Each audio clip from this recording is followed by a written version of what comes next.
Bryn Euryn is a hill which could be said to be hiding in plain sight, surrounded by the flat land which is Rhos on Sea, and with the A55 expressway immediately to its south. The views from the summit are breathtaking, but there is a surprising history here. An ancient hill fort, a ruined 13th century manor house, an abandoned quarry, and the remains of a 1940 observation post. Let's explore Bryn Euryn!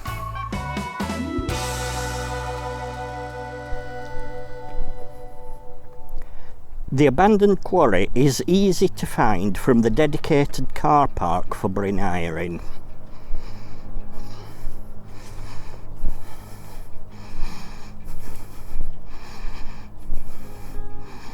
The quarry was started in the 1840s.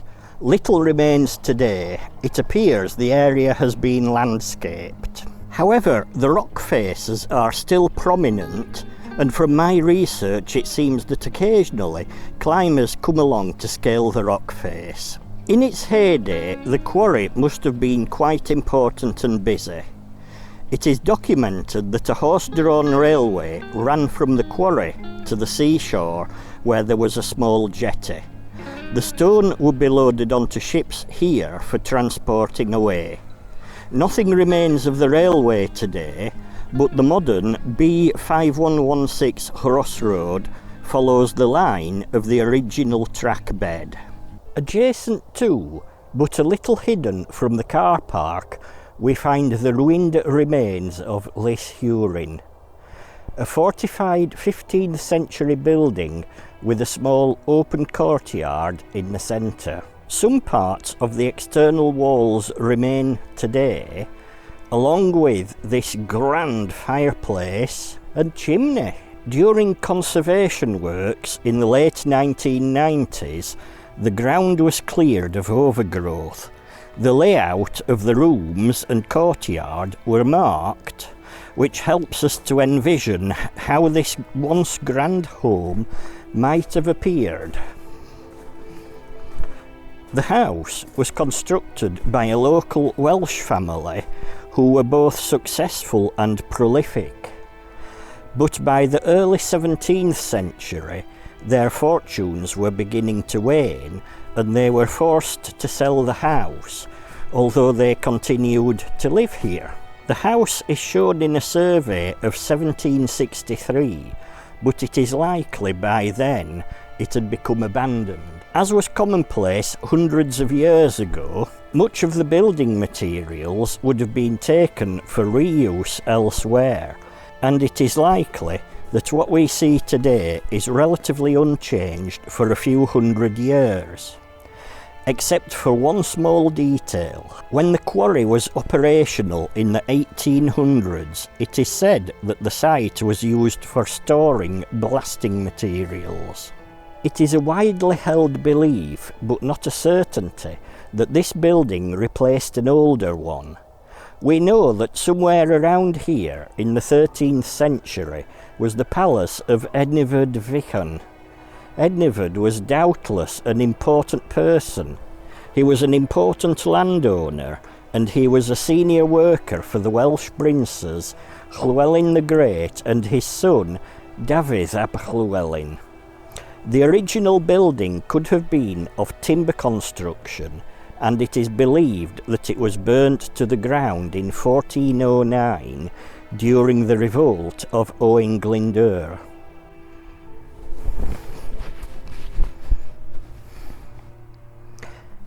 Join me as we now move on to explore the top of the hill. The ascent is somewhat strenuous and steep, but makes for a pleasant enough walk. The hill is known as Bryn Euryn, but is also often known as Dineirth, which means Fort of the Bear, to which there is a story that gives us a clue. The hill might have once been an important place. And indeed, as we start to approach the summit of the hill, we find traces of a limestone wall. Excavations have revealed that a substantial limestone wall would have once existed, as much as 3 metres tall. The hillfort which once stood here is thought to be associated with Llys the Red, a Welsh prince with a not so great reputation. His story is supposedly recounted by the 6th century historian and mulk Gildas. It seems that Llys abandoned his wife to marry her sister, who he had dragged from her nunnery.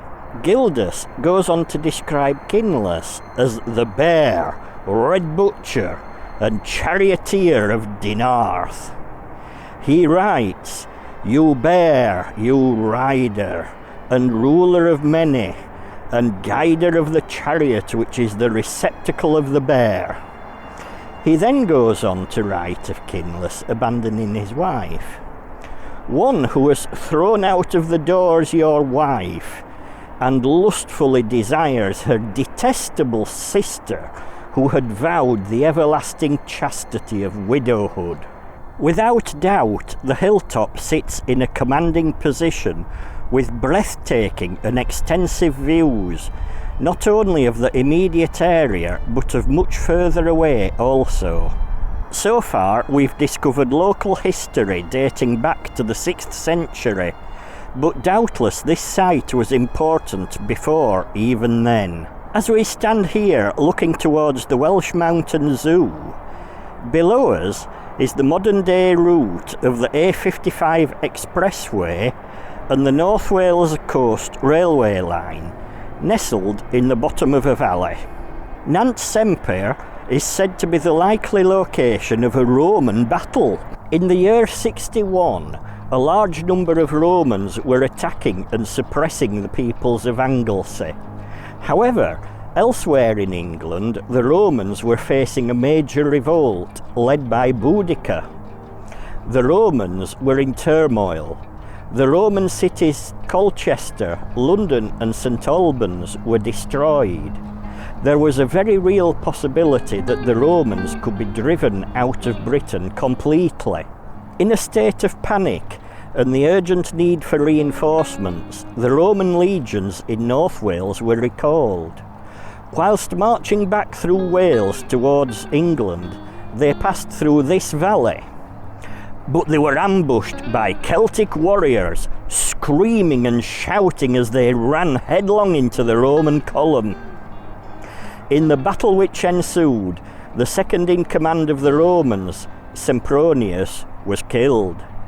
Legend says that this is how the valley, Nant Semper, came to be named. Now, I don't know how much of this is true, but I do find it fascinating. Moving into much more recent history, at the summit of Bryn Euryn, we find a concrete pillar known as Trig Point. These triangulation pillars were erected around Britain by the Ordnance Survey to assist in the mapping of our landscape in the days before GPS. Using theodolites which were placed on the top of these pillars, accurate angles between two adjacent pillars could be measured in a process known as triangulation. The trig points are mostly redundant today, but are preserved and maintained as an important part of our modern-day history. They do have an enthusiastic following by people who like to challenge themselves to visit all the trig points. I guess it's a good excuse to get out and walking, as they are almost always at the top of hills. Now, I'm told that if we look closely, it is possible to see signs of concrete bases which hint at perhaps the most recent history of Bryn Euryn. During those troubled days of the early 1940s, advantage was taken of the views from here. The Home Guard used the hilltop as an observation post where they kept a lookout for any approaching enemy armies, whether by sea or air. And later, it was used by the RAF as one of the first radar posts. It was specifically used to detect enemy bombers heading towards Liverpool. Now, I've had quite some difficulty trying to find some of these bases, but I do wonder, this does look suspiciously It's not very large, but that does look suspiciously like a concrete base, and it's in the right area. But this is the only one that I've actually been able to find. It's time now to begin our descent back down the hill. As we go, I'll tell you some useful information if you'd like to visit Bryn Euryn for yourself. Firstly, and importantly, if you do have any difficulty walking, then this might not be a great place for you to visit, although there is a footpath route which circles the base of the hill and is claimed in some parts to be accessible.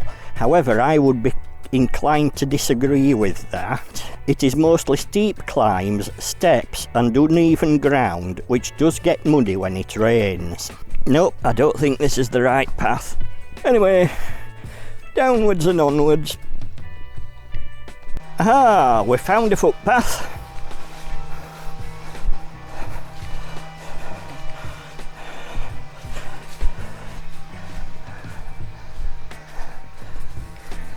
Ah, that looks better. Ah, this is what I like, a proper footpath. Well, the summit trail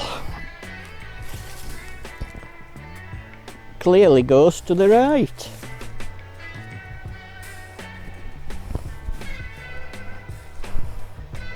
Is this someone's private driveway?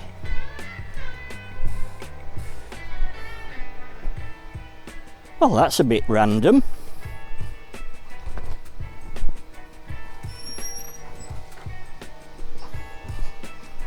No, it's nearly somebody's private driveway, but not quite.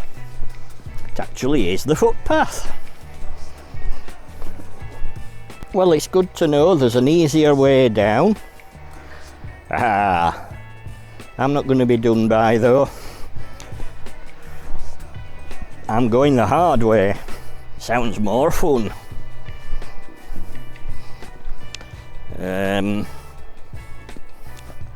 I'll have a rethink on that. Oh well, we're committed. Here we go.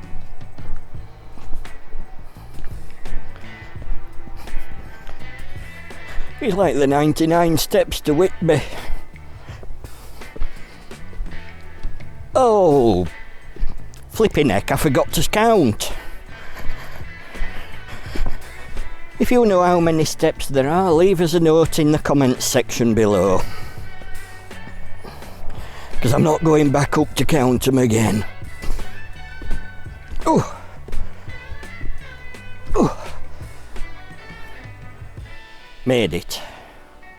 There is good dedicated car parking with a good flat surface.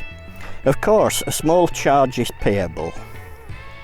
Bus and train users are not left out. Several buses go very close to Bryn Euryn, and some of the buses serve Colwyn Bay railway station. There are no facilities, no WC, no souvenir shop, no cafe, no visitor centre, few seats and no shelter if it rains. However, the centre of Rhos on Sea is only a 5-minute bus or car ride away. How long would you want to spend here? Well, that depends. Perhaps typically a couple of hours or so. But if it's a sunny day, then it is a great place for a traditional picnic. Well, it's now time for me to say thanks for watching. I look forward to seeing you in another video soon, and as always, have a grand tour!